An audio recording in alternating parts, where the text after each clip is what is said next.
That's what you like? You're going to bring us around the shed. Go to the podium.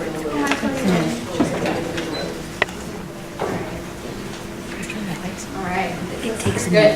Well, thank you guys. Thank you so much for letting us, setting some of us, share the stage, share the time with Angie Smith. It's quite an honor to get to do this and to get to learn to teach, to get to learn to study, and this is fun. This has been so much fun to get to learn to research, learn to do this kind of stuff, and I love this group. I love getting to learn how to be in front of you guys, and this is wonderful. I love this part, so thank you so much.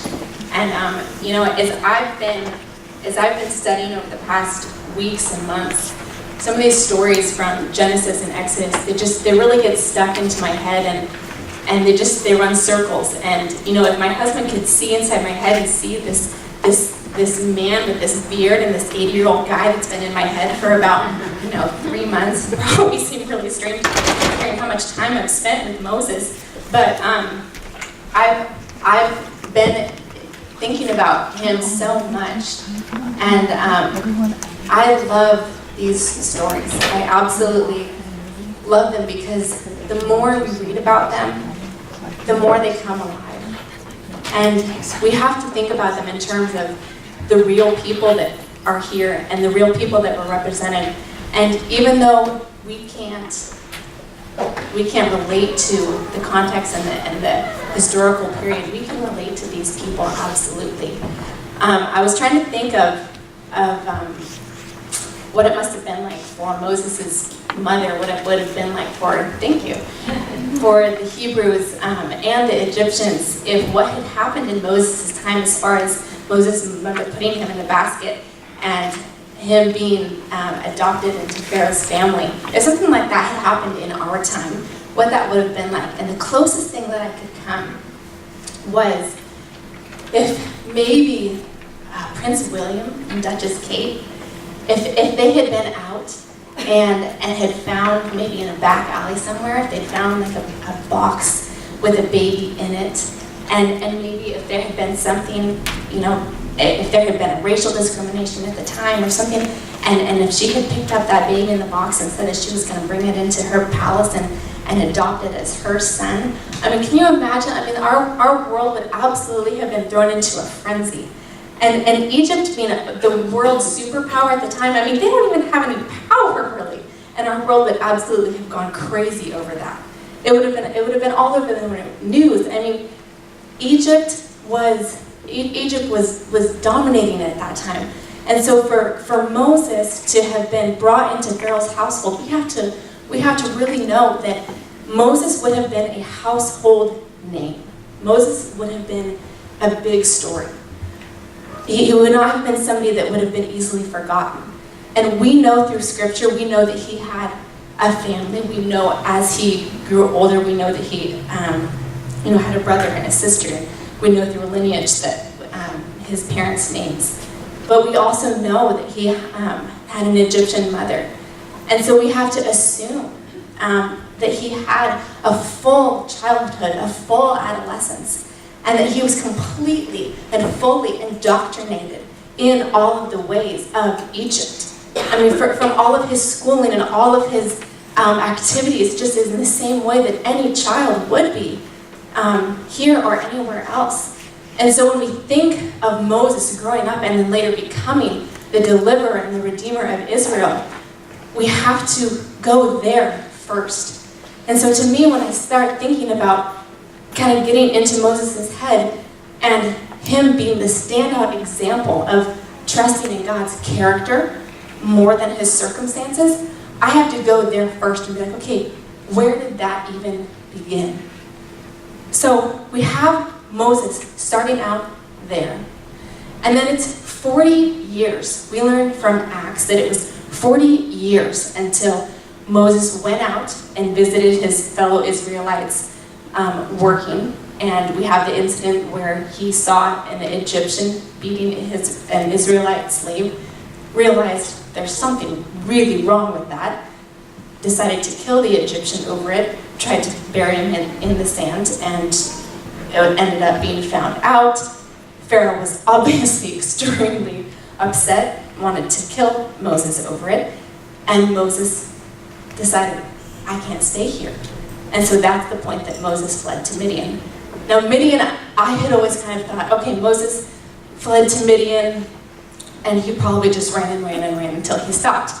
No, Midian was a long, long, long way away. Midian was east of the Gulf of Suez. Midian was close to Mount Sinai, which became huge for the Israelites.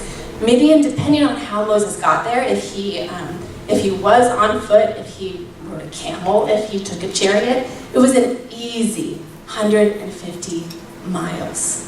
So when Moses fled to Midian, he really fled. He knew he had no place in Egypt. And he was a 40-year-old man when he left. So he also realized he had to support himself, and so he became a shepherd. So Moses became a shepherd. He had a wife, he had 2 sons, and it was another 40 years until Moses had the burning bush experience with God. So if you've got your Bibles this morning, turn with me to Exodus chapter 3. And just as a side note, Exodus is really interesting at this point because the Bible spends chapter 2 talking about Moses' birth and his time in Egypt. And then all of chapter 3 and half of chapter 4 is spent just on the burning bush conversation. That is enormous. For the Bible to spend a chapter and a half on one conversation means that there is so much there that we absolutely cannot miss. So look with me. God calls out to Moses from the burning bush. Moses is out tending his flock. God calls out to Moses from a burning bush. Chapter 3, verse 4. When the Lord saw that he had gone over to look, God called to him from within the bush, Moses, Moses. And Moses said, Here I am. Do not come any closer, God said. Take off your sandals, for the place where you are standing is holy ground. Then he said, I am the God of your father, the God of Abraham, the God of Isaac, and the God of Jacob. And stop right there with me, because we can't miss that God has already addressed 2 very important things here. He has called him by his name, and he has said, I am the God of your father, Abraham, Isaac, and Jacob. So not only does he address who he is, but he identifies Moses' clan. Moses as an Israelite. And we've got to think that when he left Egypt, there had to have been some kind of identity crisis going on. Why? Because he cannot fully identify with either group. He can't fully identify with the Egyptians because he's pretty much, I can't say pissed them off, but he has. And I just did. But he's fully Hebrew, isn't he? And he knows it.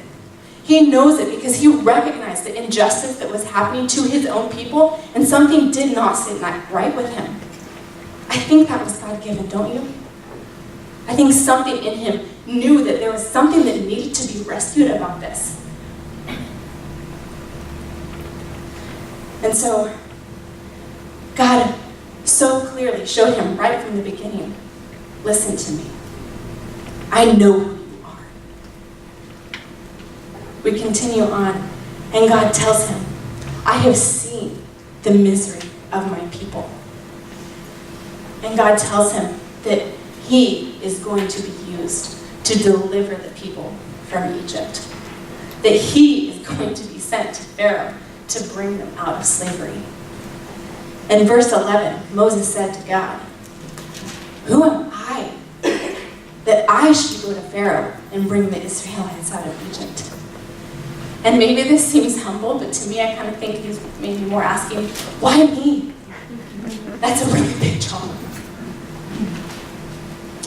Moses said to God, verse 13, suppose I go to the Israelites and say to them, the God of your fathers, get that, your fathers, he still hasn't quite realized that he's being identified with them yet. The God of your fathers has sent me to you, and they ask me, what is his name? What shall I tell them? And you know what? This wasn't a stupid question, because Egypt was a polytheistic society. They had hundreds upon hundreds upon hundreds of gods, and each of them had a different role for something. And so Moses being raised in that and indoctrinated with all of that thinking and seeing sorcery and magic arts and blackness and darkness all around him, Pharaoh was considered the deity of the land, and he grew up in that household. And so for Moses to ask this person who's calling himself God in a burning bush, what is your name? That's not a stupid question. He just needs some clarity. And God tells him, I am who I am. This is what you are to say to the Israelites. I am has sent me to you. And they know what his name is. Verse 15, God also said to Moses, say to the Israelites, the Lord, the God of your fathers, the God of Abraham, the God of Isaac, and the God of Jacob, has sent me to you.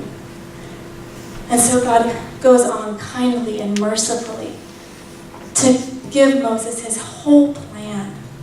His whole plan. That's what he lays out for him in the rest of chapter 3, for how he's going to deliver them through Moses.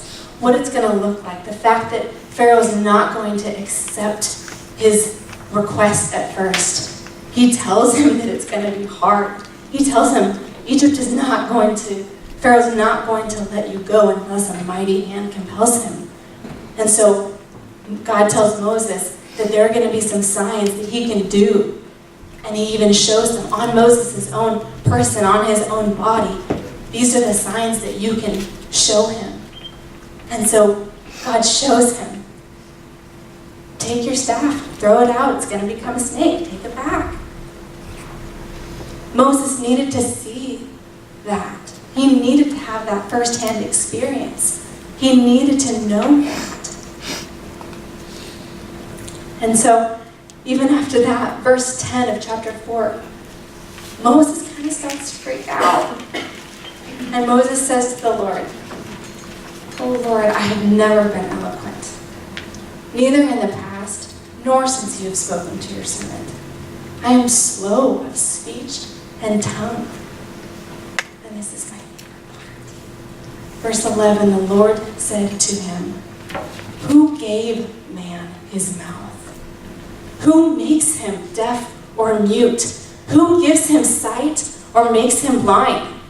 Is it not I, the Lord? Now go. I will help you speak and will teach you what to say. But Moses said, oh Lord, please send someone else to do it. And you know what? I'm so glad that we get to see that we get to witness that part of the conversation. Because I don't know about you, I may not have been asked to lead 600,000 to 1 million people. Thank goodness nobody would ever ask me to do that. But yeah, I've balked when God's wanted me to do things. And yeah, I've whined. And yeah, I have responsibilities that I know I need to do and don't want to do. Don't you? I mean, God pretty much tells him, it's not about you in the first place. This is about me, what I am going to do through you. And Moses, he just doesn't get it yet. I mean, it takes us a while. A couple months ago, before school got in, school is magic. My kids were kind of right about that end of summer tense time. And they were bickering with each other, and they were getting bored, and we were kind of dealing with some attitude stuff with my daughter, and she's wanting to be more independent, and she's too smart for her own good, and so I'm bickering with her, and then they're fighting with each other, and that makes me fight with my husband, and everything's just tense. So we're getting just upset, and our whole house just feels like it's going to explode. And so I get in the car, and I go run an errand, and I'm trying not to cry, which makes me even more mad because I hate crying. And I remember just saying to God, why did you think I could do this? Like, I am not good at this. Why did you think I could be a mom? I don't like this right now. I'm not good at this. And it sounds funny, but I'm dead serious in that moment. I'm not good at this, God. Why did you think I could do this? I'm not patient. I'm not empathetic. I'm not any of the things that I think that all these other moms are. And you're asking me to be a good mom. And I didn't hear him in a burning bush. I don't hear him audibly. I didn't turn on the radio and hear some perfect anecdote that I needed. But I know he pressed on my heart. No, you can't, but I can. And I made you. And you don't need to know everything. I do.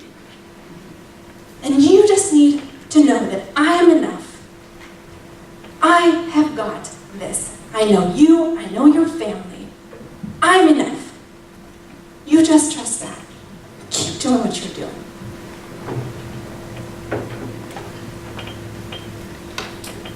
And you know what? I'm so glad that he is the same person that he was for Moses. He doesn't change. Time and the stories do, but he doesn't. In Acts 7:22, Stephen's talking, and we see that it says, Moses was educated in all the wisdom of the Egyptians and was powerful in speech and action. It sounds a little bit different than what Moses said, doesn't it? So why was he so averse to going back? Why was he so averse to obeying what God had asked him to do? I don't think it was because he was actually as ineffective as he thought he was. I think it was because he knew exactly what he was going to face when he went back in Egypt, and he didn't want to do it. He just flat out didn't want to do it. He knew that he had a past. He knew he was a person people would remember. The Bible says that the people who wanted to kill Moses when he left had died. It had been 40 years. But you don't forget somebody like Moses who started out the way he did. He knew he would have to face what he left behind, and he would be crossing the proverbial picket line, in a sense. He'd be going back and fighting for the other team. How do you do that? How do you do that when you face exactly for the opposite team exactly what you've grown up with? Plus that, you have to convince the other team, no, really, I am on your side. No, I really do now believe what you believe. I promise. But see, if God had asked Moses from where he was to lead the Israelites out of Egypt, I don't think that Moses would have balked. Because he'd left Egypt in a hurry once. He'd fled Pharaoh once. He'd gone out into the wilderness and not known where he was going. He'd been there and done that. In fact, he'd been there 40 years. And whose strength would he have been acting on? His own. But to become the leader that God knew that Moses would be, he needed to know. Like the kind of know that you know, that you know, that you know. That God's character, that God was who he said he was. He needed to know that that was all he needed. Going back to Egypt and facing his past and standing in God's power alone and letting that be enough and letting that carry him, even not knowing what his next step was going to be, he needed to gain that kind of trust in God to know that God was trustworthy, because The 40 years past that, and facing the Red Sea, and all of those adventures that they were going to come across, that was going to take a crazy amount of faith. And if Moses didn't have the trust that God is, that he just is, from starting out in Egypt with God, he wouldn't have made it. He would not have been able to do it. God needed to take Moses through that so that he could see that God is. That God was fighting that battle for him. In Deuteronomy 4:39, we see Moses admonishing the people, and he says this: acknowledge and take to heart this day that the Lord is God in heaven above and on earth below. There is no other. Did Moses go back? Yes, he did. Did he lead the people? Yes, he did. He made that choice to obey. And you know what? He learned. He learned that God is trustworthy. And you know what, ladies? He is the same God for us today. We can take great joy in that, great strength. Close with prayer. God, thank you so much that you are who you say you are. That we can take comfort in that when we don't know our circumstances. Thank you that you are trustworthy. Thank you for your stories, and that we get to see the outcomes so that we can learn from them. Thank you for your people. Thank you so much for loving us in the way that you do, and thank you for this gift of friendship and camaraderie this morning, where we get to share and learn from each other. I pray that you would bless us this morning in your name. Amen.